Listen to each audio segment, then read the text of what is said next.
Now at 6 and streaming on CrossroadsToday.com, the man accused of murdering a 16-year-old Edna cheerleader is set for arraignment tomorrow morning. Just in, Hannah Gutierrez Reed convicted in the Rust movie set shooting. What we know this evening. And we bring the latest elections results from Super Tuesday, both state and local. Not as warm as yesterday. We were 79 yesterday. We were 90. We're going to be looking at another warm day, and then Friday, hopefully a little rain chance. We'll be talking about that coming up in a moment. And we have a total of 13 athletes around the area signed today. I'll have all 13 of them coming up in sports.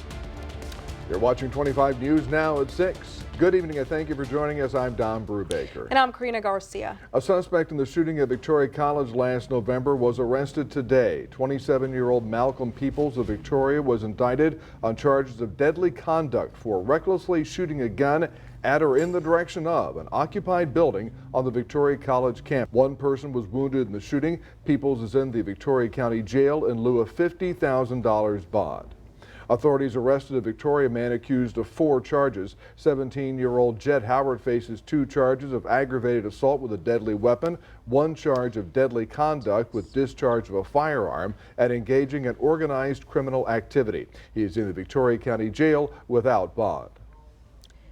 An arraignment is set tomorrow morning for the man accused of murdering Edna cheerleader Elizabeth Medina. The Jackson County grand jury indicted 23-year-old Rafael Romero last month. He stands accused of intentionally causing the death of Medina while in the course of committing or trying to commit burglary, robbery, or aggravated sexual assault. This indictment also accuses Romero of causing Medina's head to strike a firm surface, striking her head with a hard object and repeatedly stabbing or cutting the 16-year-old Medina with a sharp object or edged weapon. The affidavit states the teen was stabbed in her upper stomach, and the preliminary autopsy reports Medina died from sharp force injuries. Authorities arrested Romero 5 days after Medina was found dead in her Edna apartment. Court documents also show Romero overstayed a work visa. He currently sits in the Jackson County Jail in lieu of a $2 million bond on capital murder charges. Also in that same courtroom tomorrow is the hearing for the 4 former Industrial ISD students who stand accused of assaulting a fellow student while returning from an away game. At that time, the court is expected to push the case to a next court date. Colin Stumple, Zachary Cookler, Christopher McRoy, and Braxton Warren face charges related to an incident of assault that took place on a school bus last April. A jury convicted a movie weapons supervisor of involuntary manslaughter in the fatal shooting of a cinematographer by actor Alec Baldwin during a rehearsal. The verdict against Hannah Gutierrez Reed came at the end of a trial in the death of cinematographer Helena Hutchins. She was fatally shot on the set of the movie Rust in October 2021. Baldwin is indicted on a charge of involuntary manslaughter. He pleaded not guilty ahead of a July trial date. And now let's take a look at your forecast with Chief Meteorologist Mac Bettis, who's telling us this weekend we're looking at 60s. Yeah. It's kind of exciting. Yes, it is very exciting because, you know, I'm not ready for the 90s. Actually, I got to check the temperature. It got up to 80 today, so 10 from yesterday. The thing that's going to be interesting is tomorrow we'll have a thick overcast, but the fog is not expected to be thick. For those of you who have been dealing with the fog last couple of mornings, I think you've got a better morning tomorrow. It'll be overcast, but it'll be higher. And then we'll talk about the rain chance on Friday and the cooler weather. All that coming up in just a moment. Mac, thank you. The path is set for a Joe Biden-Donald Trump rematch. Today, Nikki Haley suspended her presidential campaign after winning just one of the 15 Republican contests on Super Tuesday. And as the presidential race now focuses on these 2 frontrunners, both President Joe Biden and former President Donald Trump face challenges ahead of November. The time has now come to suspend my campaign. Former South Carolina Governor Nikki Haley suspending her campaign in the race for the Republican presidential nomination. Her announcement just one day after major Super Tuesday losses all but ensures a Joe Biden-Donald Trump rematch in November. Haley congratulating but not endorsing the former president. It is now up to Donald Trump to earn the votes of those in our party and beyond it who did not support him. Now the question is, who gets Haley's supporters? If you agreed with Nikki Haley when she stood up to Trump, for things like election denialism or the chaos and division that he represents. There is, in fact, going to be a home for them in Joe Biden's campaign. Trump responding to Haley's withdrawal on social media, posting, "Nikki Haley got trounced last night," adding he'd further like to invite all of the Haley supporters to join the greatest movement in the history of our nation. Trump has cruised through the primaries, collecting win after win.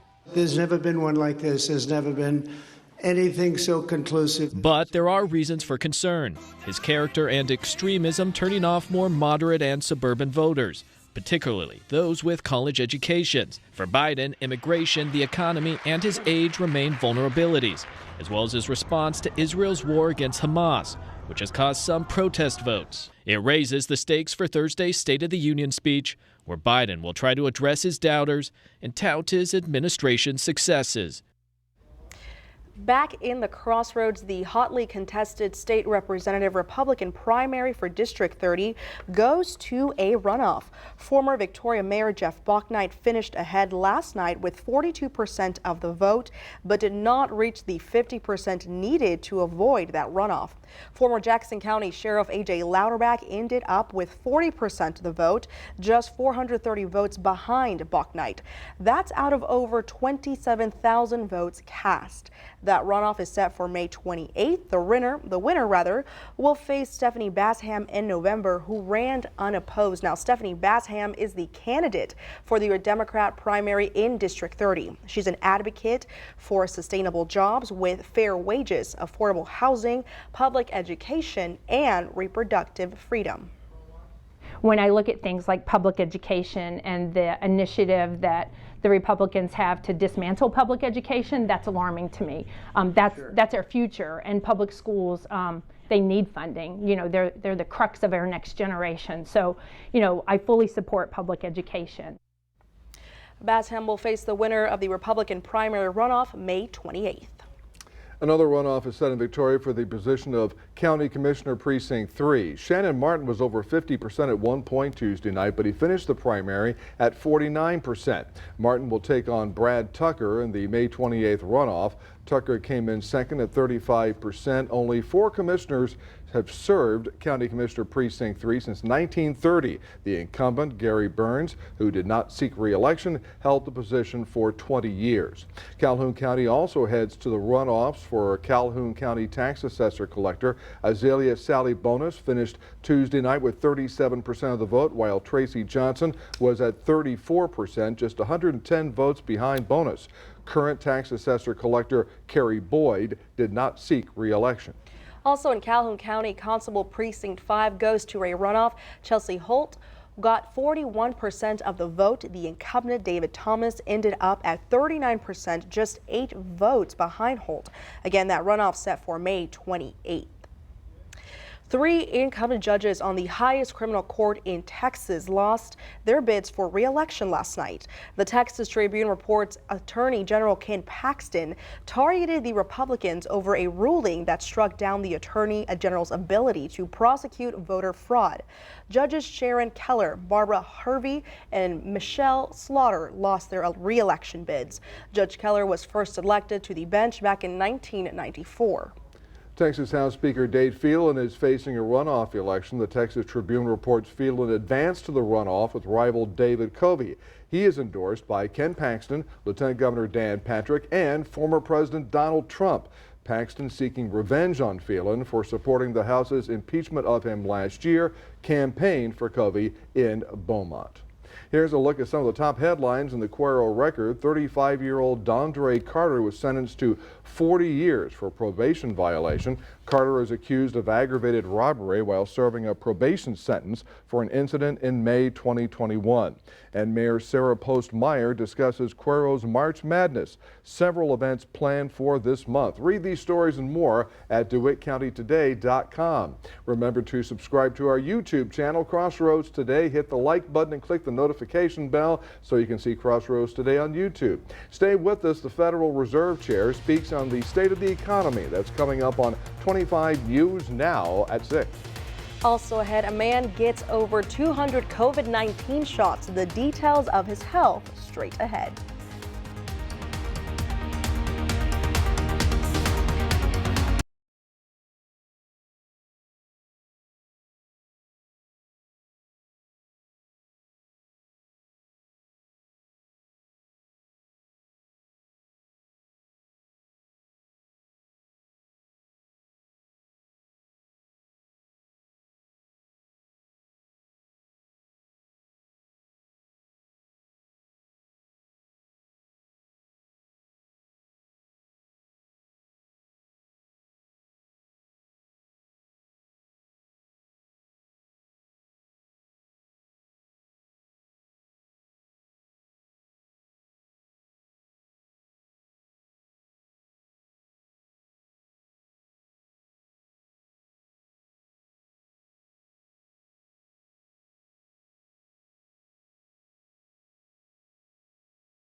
billionaire Elon Musk is staying out of the 2024 presidential race. On X, the social media website he owns, Musk, the owner of Texas-based Tesla and SpaceX, says he wasn't donating money to either candidate for presidency. This comes after reports that Musk met with Donald Trump at his Mar-a-Lago resort recently. Earlier, Musk hosted Florida Governor Ron DeSantis' campaign launch on the site X, formerly known as Twitter, but Musk ultimately backed away from supporting the Florida governor. A German man got 217 COVID-19 vaccine shots in the span of 29 months. That's an average of one jab every 4 days. Scientists are using the 62-year-old as a case study to see what happens when someone is vaccinated against the same pathogen repeatedly. A report found the man's hyper-vaccination did not improve or worsen his immune response. He has not gotten COVID-19 yet, but researchers caution that might not be because of the extra vaccines. The FDA approved the first over-the-counter continuous glucose monitor for Americans with type 2 diabetes. Stelo works with a smartphone app to monitor, record, and analyze blood sugar levels. The device maker says an estimated 25 million non-insulin dependent diabetics could benefit from continuous glucose monitoring. In this case, the sensor device is worn on the back of the upper arm, replacing the need for finger pricks. The new over-the-counter device will be available in drugstores this summer. Federal Reserve Chair Jerome Powell is on Capitol Hill Wednesday, testifying before Congress on the state of the economy. Now, many American consumers have been banking on potential interest rate cuts foreshadowed late last year, hoping for a reprieve from nearly 2 years of increases and higher costs for items like vehicles, homes, and credit cards. We've covered a lot of ground, and the full effects of our tightening have yet to be felt. That was essentially the good news, bad news message from Federal Reserve Chair Jerome Powell ahead of his testimony to Congress Wednesday on the state of the economy. While inflation remains above the FOMC's objective of 2%, it has eased substantially, and the slowing in inflation has occurred without a significant increase in unemployment. Easing inflation and unemployment at near historic lows were positives that Powell highlighted, but they came at a price many consumers are still struggling with. We've raised our policy interest rate by 5.25 percentage points. Soaring interest rates were key to the Fed's aggressive inflation-fighting campaign that spanned 11 hikes since March of 2022 and leveled out last summer. Still, The committee does not expect that it will be appropriate to reduce the target range until it has gained greater confidence that inflation is moving sustainably toward 2%. Chairman Powell warned against doing too much too soon, and the central bank will hold steady for now, but he added in a glimmer of hope for easing rates down the road. If the economy evolves broadly as expected, it will likely be appropriate to begin dialing back policy restraint at some point this year. I'm Laura Aguirre reporting. Gas prices are creeping up in Victoria again. AAA Texas reports the average gas price per gallon is $2.91. That's up 15 cents per gallon compared to a month ago and a penny less per gallon than just 1 year ago. AAA Texas says the upward trend is likely to continue as travelers start heading out of town for spring break.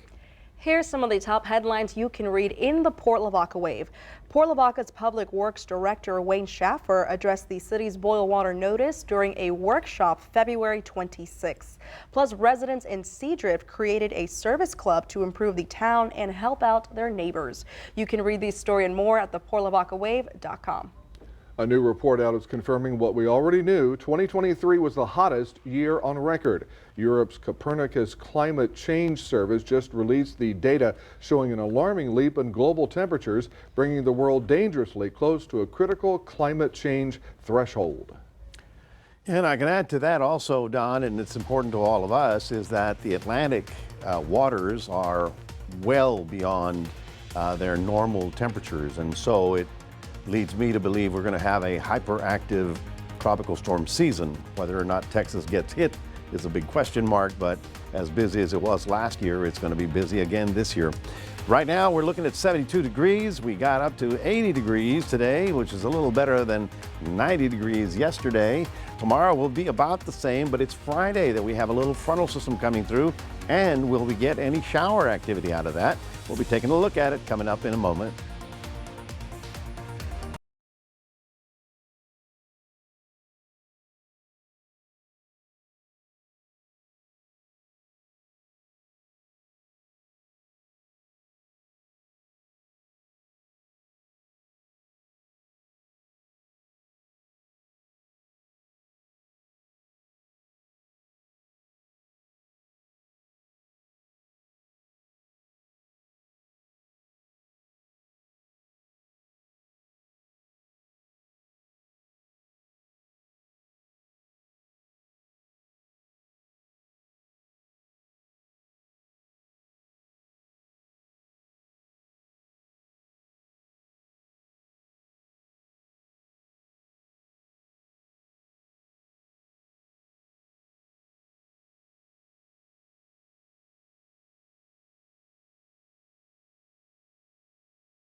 Well, good afternoon, everybody. We had another sunny afternoon. I hope you enjoyed it. We are looking at temperatures to stay about the same until Friday. Then you've got a little bit of a break in the temperatures. We look at Texas, and things are fairly quiet right now, except for right here, I guess near Abilene. There's one little thunderstorm firing right about now. But tomorrow, this whole area is going to be very interesting as we start looking at the springtime thunderstorm season.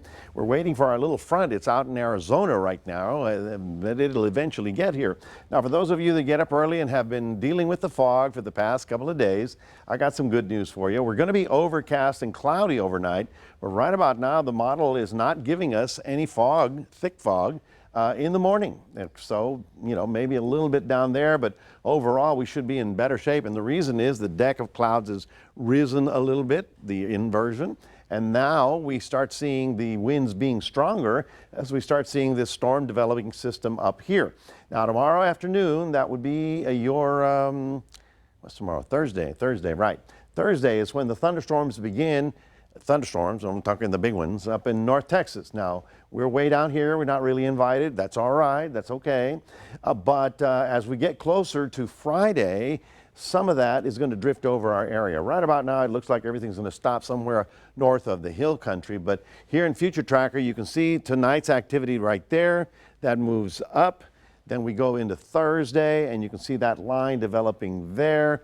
And then that goes up. And then you see Friday, the tail end of that sort of drifts through our region right about there. And so Friday morning, afternoon possibility. I'm just hoping that we get something. I don't look for the severe weather, but we do need as much moisture as we can get. And then after that, on Saturday, we're looking at dry northwest winds that actually cool us down. Look at this, 78. 79, 82, and then Saturday 67, Sunday looks good. I think the weekend is going to be fairly delightful. So again, tomorrow we'll be around 80 degrees after the morning overcast. We'll look at temperatures to stay there for 2 days, and then Saturday is when we finally feel a little bit of a cool down. Where's our front? Well, here it is coming out of Southern California, rolling through Arizona. We've got the dry line developing out in far west Texas. But then Friday is when that little system comes through, and behind it we do have a little bit of a clearing trend. It'll hold on for about a day, or actually 2.5 days, before we watch and wait to see what happens. But that would be 7 days from now, so we don't have to worry about that.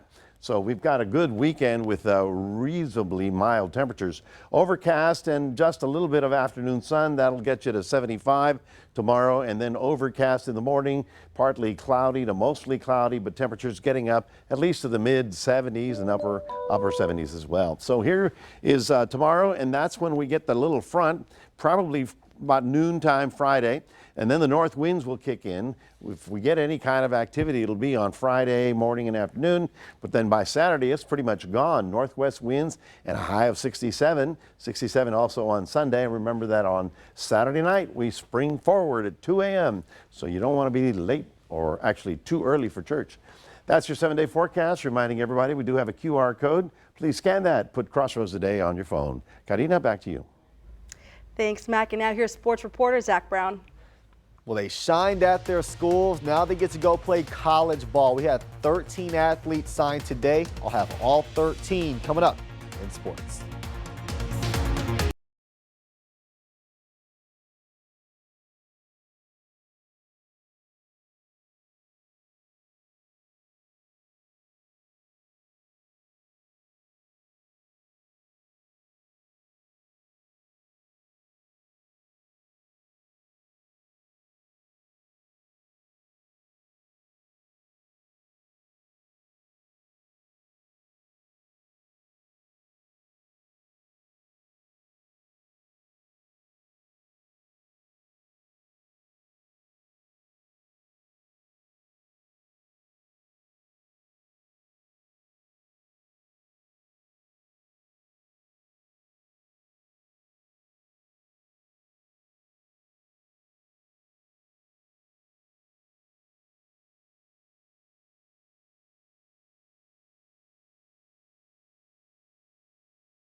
This morning at Victoria East, 8 seniors sat on the hardwood floor anxious to put their names and go play at their chosen colleges. And those athletes' names were Michael Pena, who will be going to Oklahoma Panhandle State. Right next to him, Traylon Harris, who will go to Carroll College. Then we had star running back Nigerel Prater, who will be going to East Texas Baptist University. On the other side of that ball, defensive star Joe Soto ready to get after it for Hardin-Simmons University. Joining Nigerel will be two-way superstar Bryson Ortega, who too will be going to East Texas Baptist University. Jaden Williams will be a Blue Jay at Westminster College, which is a Missouri school, and he's not going alone. Senior captain Landon Partita spent a lot of time at quarterback for this East Titan program, is also going to Westminster. And last but certainly not least, Gabriel Bunton going to Sterling College, where he will play for the Warriors.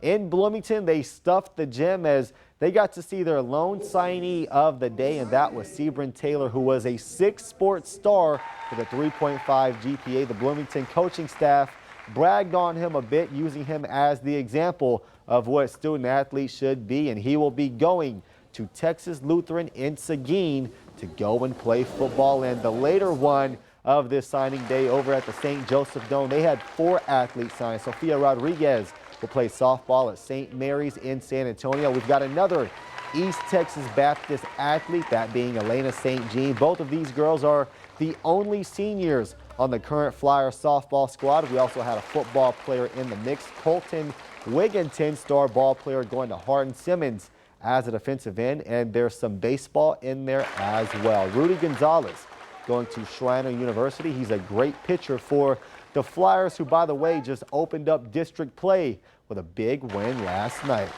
Well, speaking of some softball, we had some softball at the Youth Sports Complex last night. The Lady Warriors welcoming Hallettsville Sacred Heart. West leading 4-1 in the 4th inning, but a leadoff triple gets Sacred Heart in business, and they drove everything they saw in this inning. They would come all the way back to tie it up at 4 apiece, but the West ladies would follow up that inning with a 3 spot of their own. But once again, Sacred Heart would tie, but in the end, the West ladies do just enough to pull out the 10-8 win. Their baseball counterpart, however, taking on Corpus Christi Moody.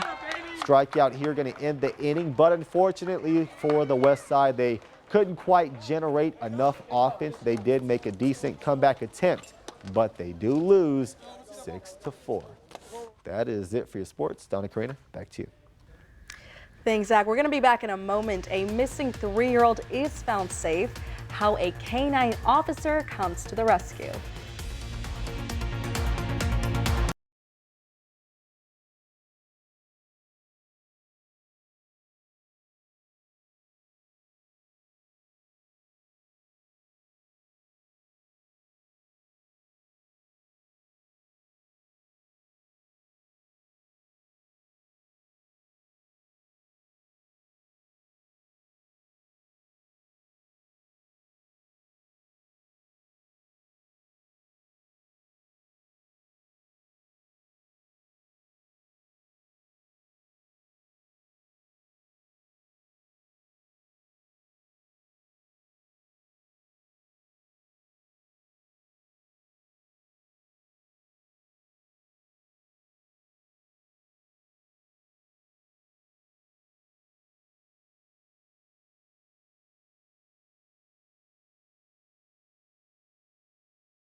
Predict the awards for the Oscars today. To vote, come to crossroadstoday.com/predict to enter the giveaway. The top 3 winners will receive a $50 gift card from our friends at Dick's Food Store. The Oscars pre-show is right here on KVU TV Sunday at 5:30 p.m. The Oscars start at 6 p.m. A happy ending to a frightening event in Michigan. A 3-year-old boy wandered off into the woods near his home wearing nothing but a diaper. The sheriff's department was notified, and they sent out their canine officer, Kuno, who has a knack for tracking down missing children. Less than an hour later, Kuno found the child ahead of the drones. The toddler suffered minor scrapes. This is the 5th child Kuno, the canine officer, has found in that area. Boy. Canines are becoming more important and more helpful to so many law enforcement agencies, not just in Texas, but now you see it in Michigan. They're well trained. They have superhuman strengths and abilities, things we can't do. Oh, yeah. They can do. Oh, absolutely. And they are used well and they're trained well by law enforcement agencies. So that's great. You can actually adopt those once they're retired, which, you know. It'd be a wonderful thing. Well, folks, we are looking at a couple more warm days, but it's Friday. I'm hoping against hope that we get some of the little rain that is possible with that frontal system. It'll be early on Friday. Tomorrow, cloudy and in the morning, but I don't expect any big, thick fog. So maybe you'll morning drivers will get a break from all that soupy stuff. But hopefully we've got a cooler weekend coming up, only in the 60s. Got some rain on the way, maybe? That's Friday, and I'm hoping against hope. You know, I'm lighting a candle. Against rain? For the rain. Oh, okay, for the rain. We're trying to get some rain through here because it's been a while. Even though we're up ahead, we need more. That's right. It's a drought. Thank you, Mac. Thanks for joining us. We hope to see you back here tonight for 25 News Now at 10.